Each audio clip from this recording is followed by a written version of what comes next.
আল্লাহ গো, এই 4 মাসে আমাকে যে যেমনভাবে পারছে কষ্ট দিছে।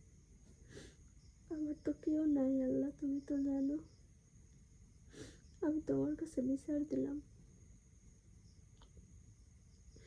আমার কষ্টের কথাগুলো বলার মতো কেউ নেই, তাই আমি বলি এখানে বলে আমার মনের আবেগটা হালকা করি।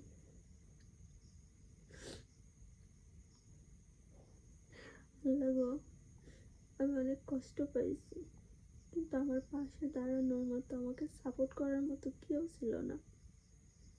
কেউ আমার পাশে দাঁড়ায় নাই। আমার কোনো ভরসার জায়গা নাই। আমি কারে ভরসা করব? আমি কোনো ভরসার জায়গা খুঁজে পাই না।